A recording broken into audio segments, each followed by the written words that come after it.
শয়ন সদাচাৰ আমাৰ আজি সমাজত বহুত মানুহ শুবও নাজানে উঠিবও নাজানে শুব আৰু উঠিব নজনা মানুহৰ সংখ্যাই বেছি আমি কেনেকৈ শুব লাগে এতিয়া গৰম দিনত ফেন চলি আছে কোমল বিছনা আঁঠুৱা তৰি থৈছে প্ৰটিনযুক্ত আহাৰ পেট ভৰাই খাইছে আৰু একদম দপংকে গৈ বিছনাত পৰিয়ে দিছে হেতু যদি অভ্যাস আছে আজিৰ পৰা এৰিব দে আপুনি টোপনি ধৰিল বুলিয়ে কোমল বিছনাখন পাৰি থৈছে বুলিয়ে ফেনখন ঘূৰি আছে বুলিয়ে ঘপকে গৈ বিছনাত শুই নিদিব আমি কেনেকৈ শুব লাগে মাধৱদেৱে ঘোষাত লিখিছে দুস্বপ্ন নাখন ইটো মাধৱ নাম দুষ্ট গ্ৰহ ভয় বিনাশন পৰম সম্পদৰ ৰূপ জানি মাধৱৰ নাম সৰ্বদায়ে কৰিও কীৰ্তন আমি ভগৱান মহাপুৰুষ মাধৱদেৱে জীৱ তৰিবৰ কাৰণে লিখা 1000 এফাকি ঘোঁৰা যাক নাম ঘোষা বুলি কয় যিখন শাস্ত্ৰ পৃথিৱীৰ ধৰ্মশাস্ত্ৰৰ ভিতৰত সৰ্বশ্ৰেষ্ঠ বুলি কৈছে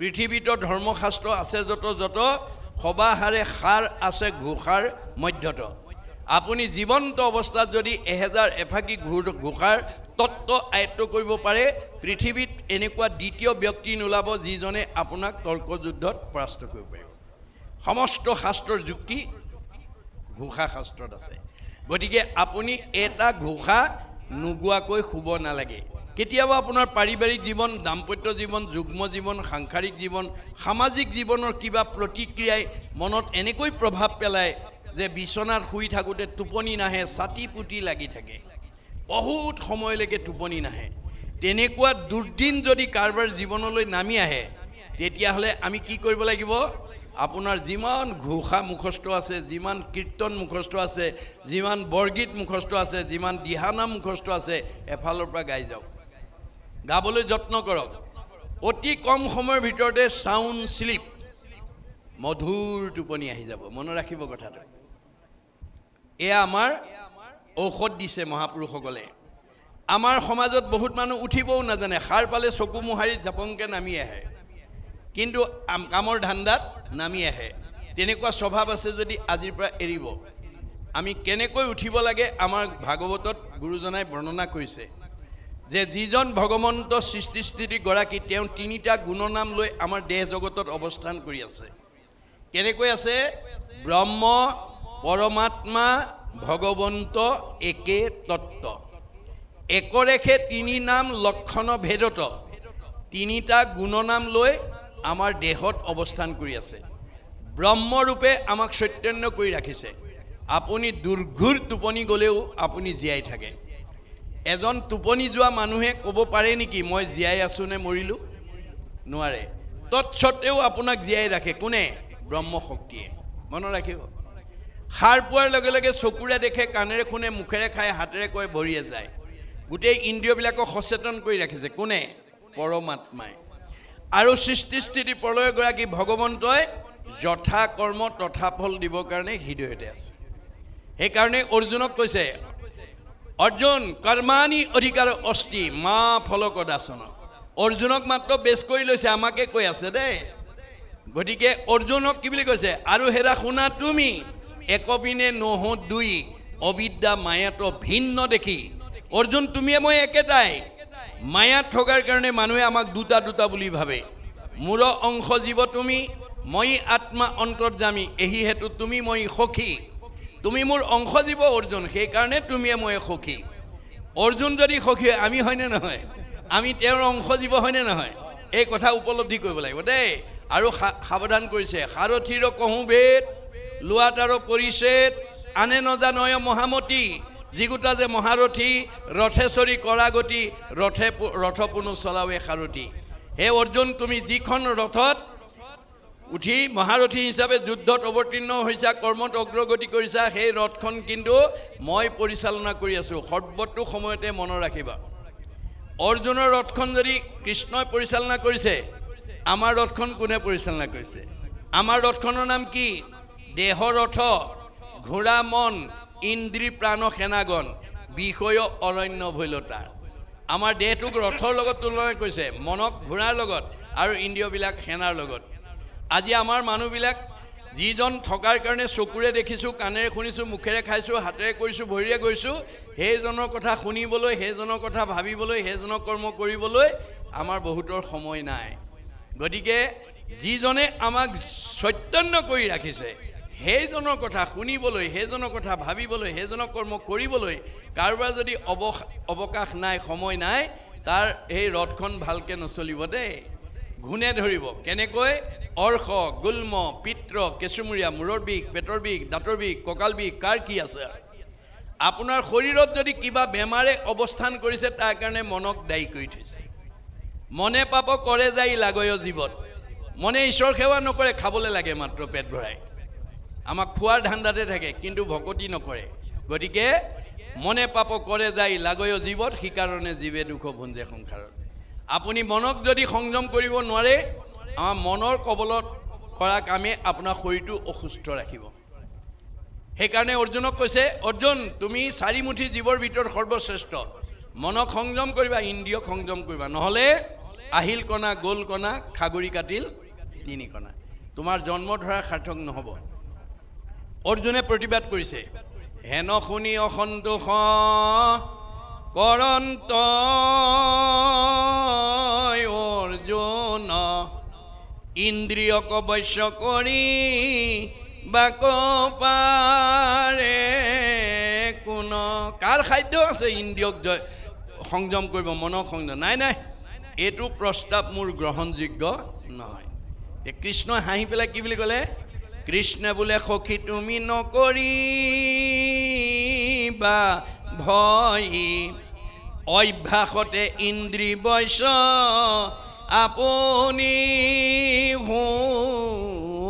ভয় নকৰিবা অৰ্জুন, অভ্যাস কৰা। আজি আপোনালোকে নিজকে সোধকচোন বাৰু, অহাৰ পৰা ইমান সময় কটখনত বহি আছে, এতিয়া অনুষ্ঠান শেষ হোৱালৈকে বহি থাকিব।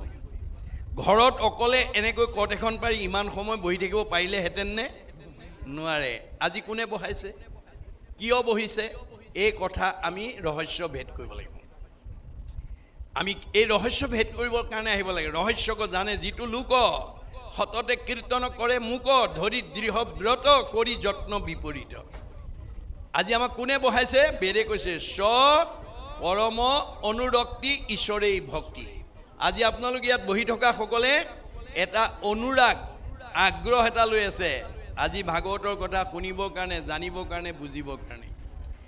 এই আগ্ৰহে আমাক 6টা প্ৰমোচন দিব। প্ৰথম স্কন্ধ ভাগৱততে উল্লেখ আছে, আগ্ৰহ, ৰতি, প্ৰীতি, ভক্তি, শান্তি, 6 নম্বৰত মুক্তি।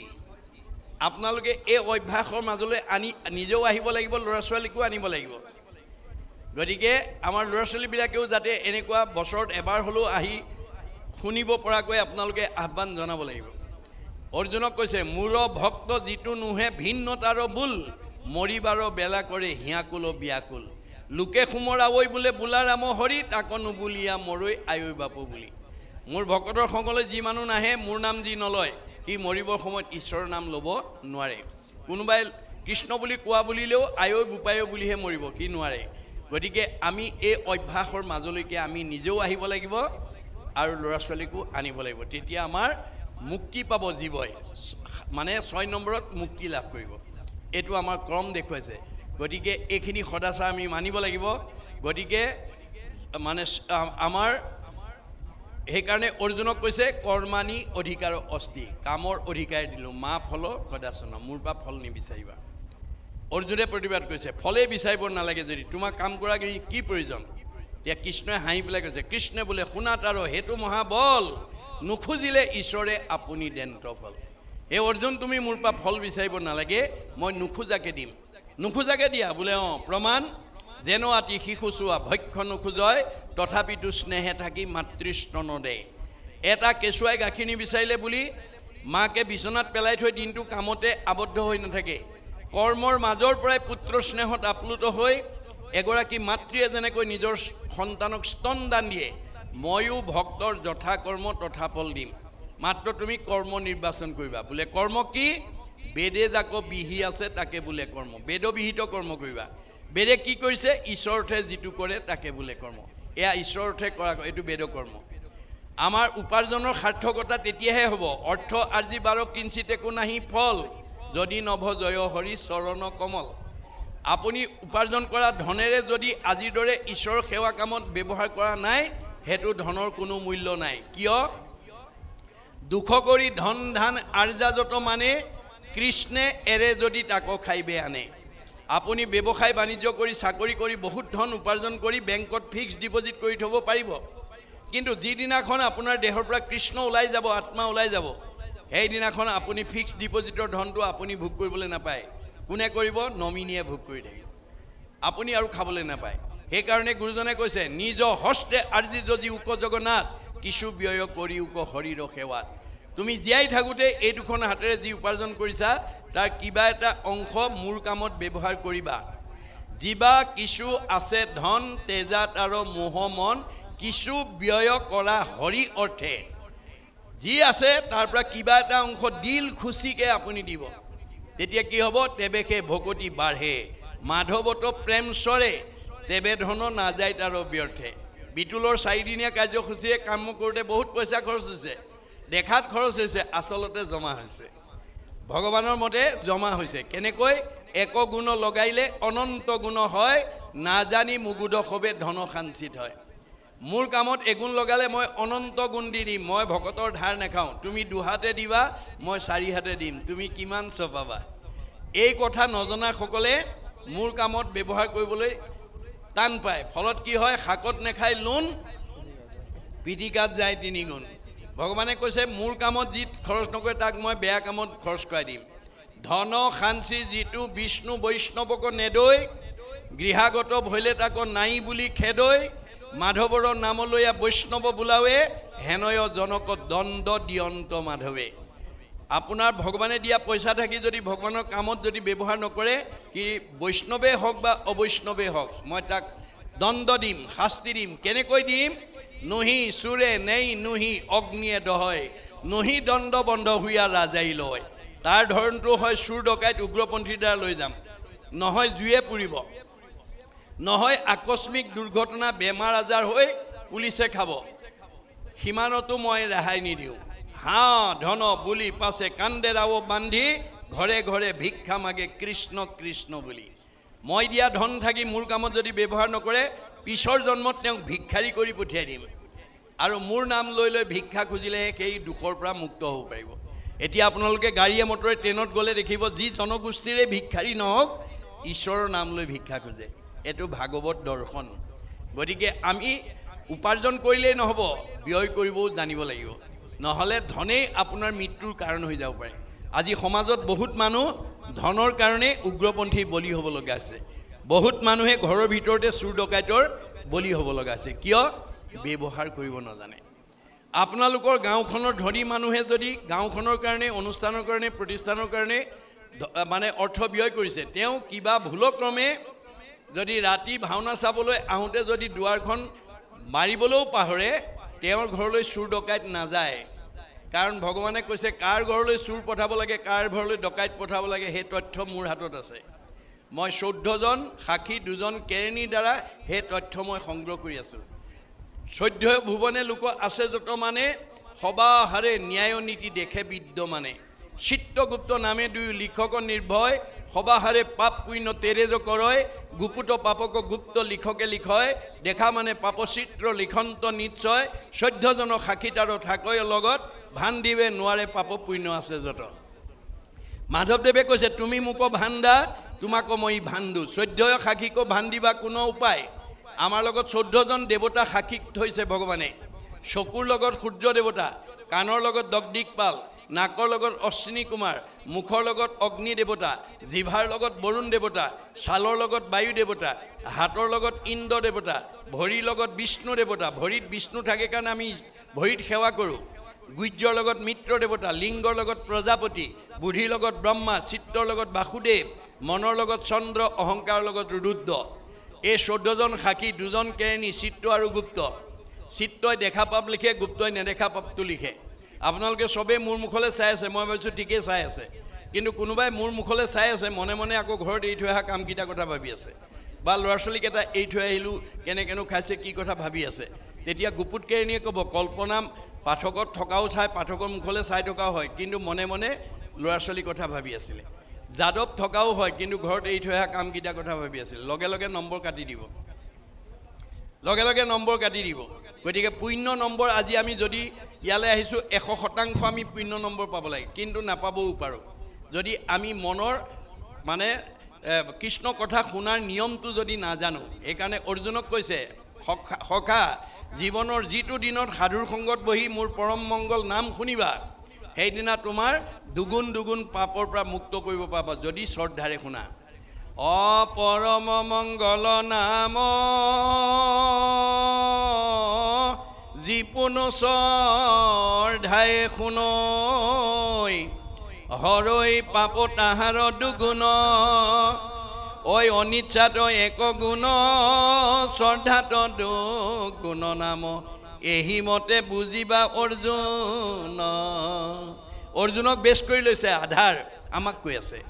আপোনালোকে কিমান মানে আগৰে শুনি দুগুণ পাপৰ পৰা মুক্ত হ'ব, কিমান অনিচ্ছাত শুনিব, সেইটো আপোনালোকৰ ওপৰতে নিৰ্ভৰ কৰিব। আজি আমি বাস্তৱত যদি চাওঁ, একেখন স্কুলৰে 10ম মানৰ ছাত্ৰ, একেকেইজন মাষ্টৰে পঢ়াইছিলে, একেখন প্ৰশ্ন কাকতৰে উত্তৰ লিখি কোনোবাই ষ্টেণ্ড কৰে, কোনোবাই ডিষ্টিংশ্যন পায়, কোনোবাই ষ্টাৰ পায়, কোনোবাই লেটাৰ, কোনোবাই ফাৰ্ষ্ট ডিভিজন, কোনোবাই ছেকেণ্ড ডিভিজন, কোনোবাই থাৰ্ড ডিভিজন, কোনোবাই ফেইল কৰে। ৰহস্য ক'ত? স্কুল একেখনে, পঢ়ুৱা মাষ্টৰ একেকেইজনেই, প্ৰশ্ন কাকত একেখনে। এই নম্বৰৰ যে বৈষম্যতা কিয় হ'ল? আমাৰ দাৰ্শনিক পণ্ডিতে কৈছে, মোৰ ইউ ৰিড মোৰ ইউ লাৰ্ণ। যিবিলাক ছাত্ৰই পঢ়া মানে বেছি পঢ়িব, সি বেছি জ্ঞান আয়ত্ব কৰিব, ভাল নম্বৰ পাব। মধ্যম পঢ়াজনে মধ্যম পাব, কম পঢ়াজনে কম পাব। গতিকে আমাৰ বেদত কৈছে, ছাত্ৰানাং অধ্যয়নং তপ। ছাত্ৰ জীৱনত পঢ়াটোৱেই অধ্যয়ন তপস্যা ৰূপে আমাৰ ছাত্ৰ ছাত্ৰীবিলাকে ল'ব লাগিব। এই তথ্য আমাক দি আছে। আজি বহুতে নাজানাৰ কাৰণে একেখন স্কুলতে পঢ়ি, একে মাষ্টৰে পঢ়োৱা, একেখন প্ৰশ্নৰ উত্তৰ লিখি কোনোবা কৃতকাৰ্য হৈছে, কোনোবা বিফল হৈছে। এয়া হৈছে আমাৰ কৰ্ম দুখ। সেই কথাখিনি আমাক কৈছে, জানিয়া বিশ্বাস কৰি দেৱৰো দেৱতা হৰি, তাংক স্মৰি নিষ্ঠাৰী সুখে। আমি বিশ্বাসেৰে ল'ব লাগিব, ভাগৱতৰ প্ৰতিটো কথা বিশ্বাসেৰে ল'ব লাগিব। গুণাগুণ সভাসদ দেন্ত আপোনাৰ পদ, নাম মাত্ৰ লৱৈ যিটো মুখে। ভগৱন্তৰ নাম লোৱাজনক ভগৱন্তই নিজকে দি দিয়ে। মনত ৰাখিব দেই, ভগৱন্তই নিজতকৈও ভকতক ভাল পায়। এতিয়া আপুনি ভগৱন্তৰ প্ৰিয় হ'বলৈ হ'লে আপুনি ভকত হ'ব লাগিব। আপোনালোকৰ ঘৰখন ঈশ্বৰৰ প্ৰিয় কৰিবলৈ হ'লে প্ৰতিজন সদস্যকে আমি ভকত কৰিব লাগিব। ভকত কৰিবলৈ কাণত চেলেং গামোচাখন তুলি দিলেই নহ'ব। চেলেং গামোচা ভকত নহয়। চেলেং গামোচা আমাৰ এটা জাতীয় সংস্কৃতি, এটা জাতীয় পোচাকহে।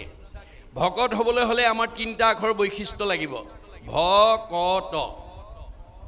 ভ আখৰে কি কৈছে? ভ শব্দে ভগৱন্ত ভৱ বিমোচন, ভজন ভক্তিত তুষ্ট হুৱন্ত সিজন। ভগৱন্তই কাক ভাল পায়? মানুহৰ জন্ম পাই যি পুৱা গধূলি গাটো ধুই ধূপ এডাল জ্বলাই তেওঁ উপাসনা কৰে। মাক বাপেকে কোন ল'ৰা ছোৱালীক ভাল পায়? যি ল'ৰা ছোৱালীয়ে মাক বাপেকক শ্ৰদ্ধা ভক্তি কৰে, মৰম কৰে, আদৰ কৰে, কথা শুনে, শাক বচন মানে, দিহা পৰামৰ্শ মতে চলে, সেইটো সন্তান সকলো মাক বাপেকৰ মৰমৰ। সন্তান হৈ যদি কোনোবাই মাক বাপেকক শ্ৰদ্ধা নকৰে, ভক্তি নকৰে, মৰম নকৰে, আদৰ নকৰে, কথা নুশুনে, সি যিমান ধুনীয়া নহওক, যিমান শিক্ষিত নহওক, সি কোনো পিতৃ মাতৃ মৰমৰ হ'ব নোৱাৰে। এইটো যেনেকৈ বাস্তৱ সত্য। আমি কাৰ সন্তান? যিজনৰ টিভিটিত তুষ্ট হ'ব দেও, জানিবা সিজনৰ পিতৃ এক কৃষ্ণ দেও। আমি সকলো আমাৰ পিতৃ কৃষ্ণ, আমি তেওঁৰে সন্তান। গতিকে তেওঁৰ সন্তান হৈ আমি ৰাতিপুৱা গধূলি তেওঁৰ গুণনাম লৈছোঁনে নাই, তেওঁক সেৱা কৰিছোঁনে নাই, তাৰ ওপৰতে আমাক ভগৱানে কিমান ভাল পাব, কিমান বেয়া পাব, কিমান সুখত ৰাখিব, কিমান দুখত ৰাখিব নিৰ্ভৰ কৰিব।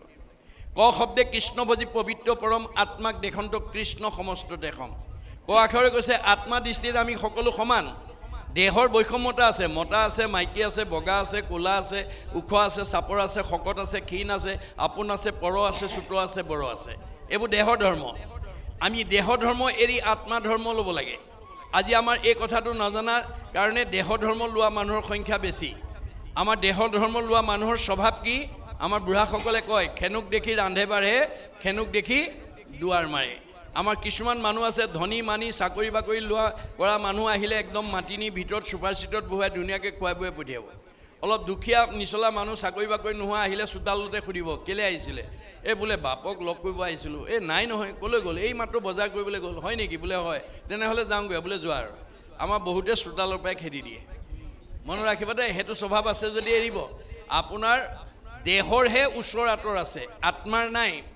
আপুনি কাষৰ মানুহগৰাকী বা মানুহজনক যদি আহিলে ধাৰিখনত বহুৱাই মানে ঠাই হৰিৰ মূৰ্তিক হৰি ভক্তিক দেখিবা শক্তি অনুৰূপে তাৰ প্ৰীতি আচৰিবা আপোনাৰ আছে যদি ধূপ এডাল জ্বলাব নাই যদি ঠাইখন মুচি ল'ৰা ছোৱালীকেইটাক মাতি আনি আশীৰ্বাদ এটা ল'ব প্ৰভু কিবা কৰি কওকচোন এই ল'ৰাটোক ইংৰাজীত বৰ দুৰ্বলতা অংকত বৰ দুৰ্বলতা অকণমান আশীৰ্বাদ দি যাওক গতিকে ওচৰৰ মানুহটোৱেও ক'ব অ' হৰি অ' ৰাম 20 মাইলৰ আঁতৰৰ মানুহটোক সেৱা কৰিলেও অ' ক'ব অ' হৰি অ' ৰাম গতিকে আত্মাৰ ওচৰ আঁতৰ নাই দেহৰহে ওচৰ আঁতৰ আছে গতিকে দেহ ধৰ্ম এৰি আত্মা ধৰ্ম ল'বলৈ আমাক কৈছে গতিকে আজি আত্মা ধৰ্মৰ জ্ঞান নথকাৰ কাৰণে আমি ইজনে সিজনক বেয়া কথা ক'ব পাৰোঁ বেয়া ব্যৱহাৰ কৰিব পাৰোঁ ঠগিব পাৰোঁ অন্যায় কৰিব পাৰোঁ ভগৱানে কৈছে কাক ঠগিছা কাক অন্যায় কৰিছে চবতে ময়ে আছোঁ যত দেখা ভূত প্ৰাণী সবাহাকে বিষ্ণু মানি হিংসা এৰি কৰা উপকাৰ চবতে মই আছোঁ পাৰিলে কাৰোবাক উপকাৰ কৰিবা কাকো হিংসা নকৰিবা এই তথ্য আমাক কোৱা খৈ দিছে ত শব্দে তৰণৰ উপায়ী শৰণ হৃদয় মধ্যত দেখে কৃষ্ণৰ চৰণ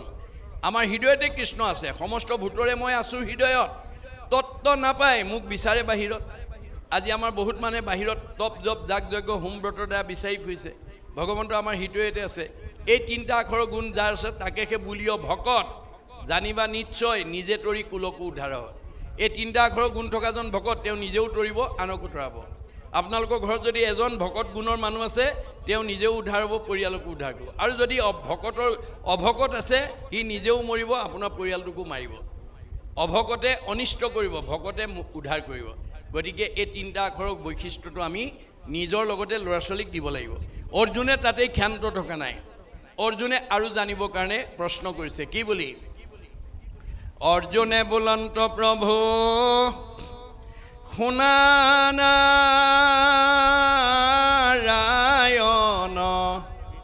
অভকতৰ কি গুণ অতি প্ৰয়োজন যে তিনিটা আখৰ বাদেও আৰু প্ৰয়োজনীয় গুণ ভকতৰ কি থাকিব লাগে তেতিয়া ভগৱন্তই কৈছে ঈশ্বৰে কহন্ত সখী শুনা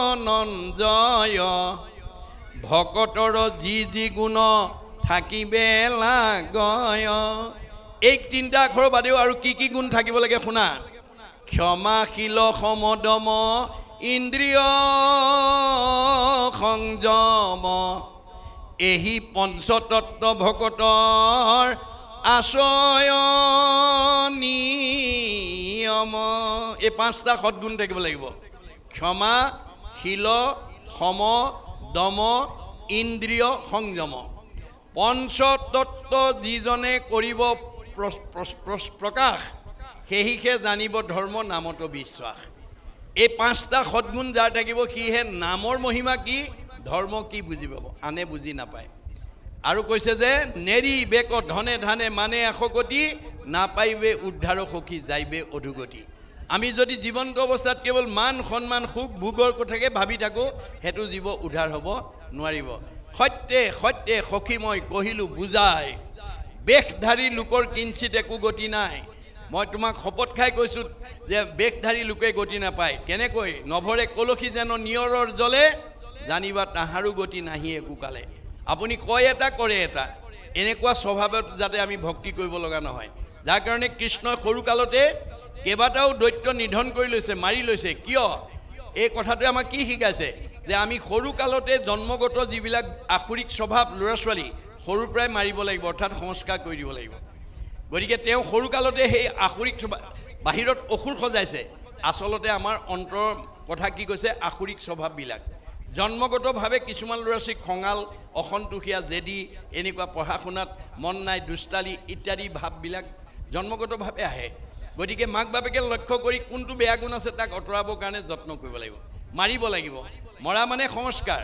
গতিকে তেওঁ বহুত দৈত্যক মাৰিছে তাৰ ভিতৰত এটা দৈত্য হৈছে বকাসুৰ বক মানে বগলী বাহিৰটো বগা দেখিবলৈ ধুনীয়া অন্তৰত কপত থাকে পানী জুৱলিত জোপ লৈ থাকে মুখৰ আগত পালে থপকে ধৰে আৰু খায় আমাৰ সমাজত কিছুমান সাজে পোছাকে কথা বতৰাই ধুনীয়া ভকত অন্তৰত থাকে কপত সুবিধা পালে সীমা ঠেলে সুবিধা পালে স্বাৰ্থ আদায় কৰি লয় এই স্বভাৱেৰে যাতে আমি ভক্তি কৰিব লগা নহয় এইবোৰ স্বভাৱ আমি এৰিব লাগিব সেইকাৰণে দুফাল কৰি দিছে দেই বগলীটোক কেনেকৈ মাৰিছে দুফাল কৰি মাৰিছে কি বুজাইছে যে তোমাৰ বাহিৰটো যেনেকুৱা বগা ভিতৰটো তেনেকুৱা বগা কৰে বাহিৰত এটা ভিতৰত এটা কৰি ভকতি কৰিলে মোৰ পৰা কেতিয়াও গতি পাব নোৱাৰে মোক ঠগিব নোৱাৰিবা মই হৃদয়তে আছোঁ ভগৱান সকলোৰে হৃদয়তে আছে কোনে কি কৰিছে চব জানে 14জন সাক্ষী 2জন কেৰাণী লৈ বহি আছে আমি ঠগিব নোৱাৰোঁ মনত ৰাখিব